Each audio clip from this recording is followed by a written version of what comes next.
Hello, so this is the procedure for how to do part C for the Clark Y airfoil.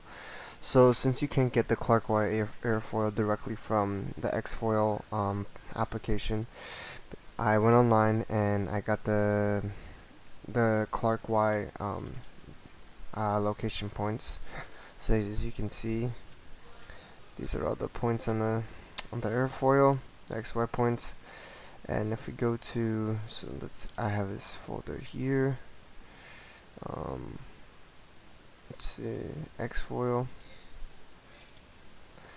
and in the X-foil, so what we can do already is we can do load, and the the Clark Y file. As you can see, it loaded.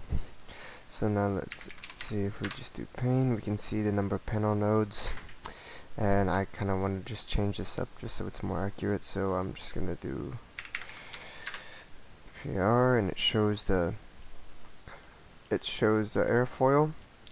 And now I'm just going to change the number of panel nodes to 250 instead of 160. And the panel density ratio to 1. So T1.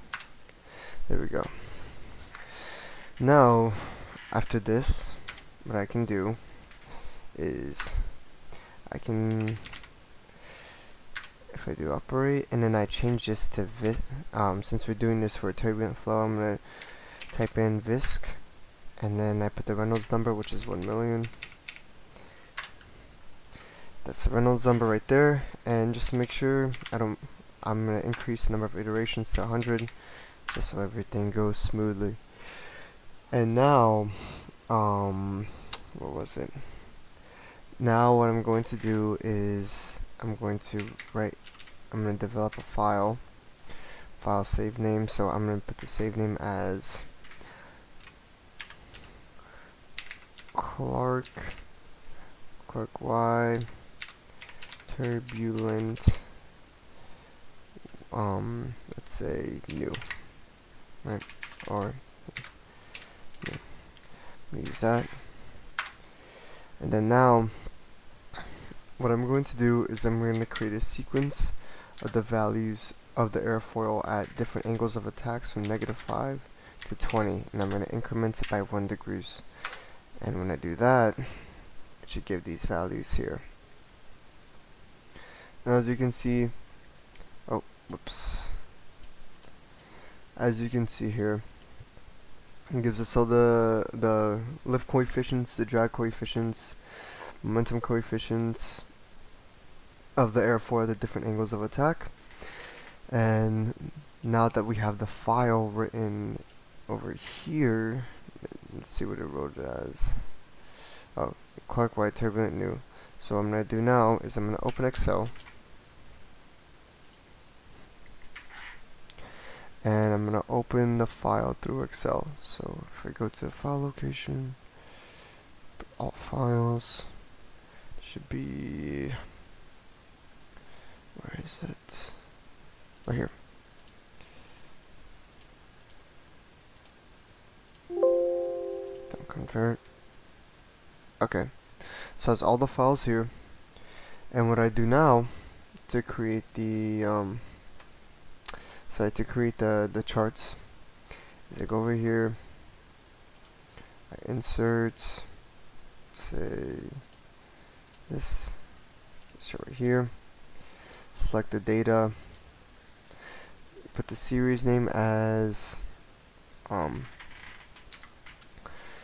lift coefficient versus alpha, which is the angle of attack. And if we go here to X values, we're going to drag down to all the angles of attacks. And then for the Y values, we're going to get all the lift coefficients.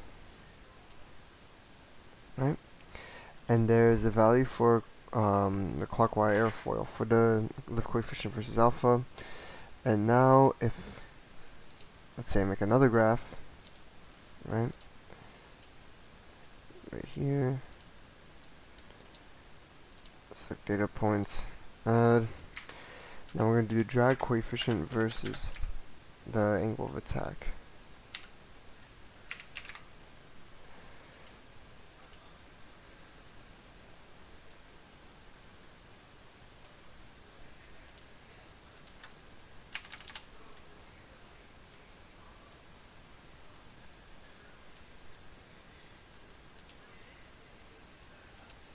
Okay. And now I need to make the chart for the the aerodynamic efficiency, which is the lift coefficient divided by the drag coefficient. And now what's it called? So now I'm gonna put the values here, which is B13 divided by C13. And drag this cell down. There we go. And now I'm going to create another graph over here. Oops.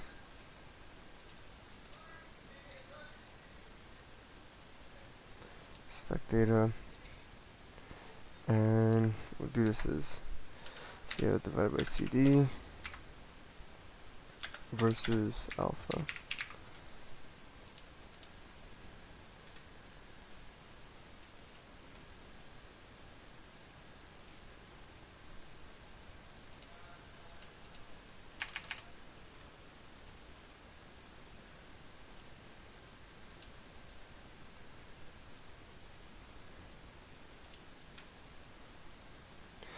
And that should give us the aerodynamic efficiency versus the angle of attack, which seems to have two peaks right here, close to, I would say, 7 and 3.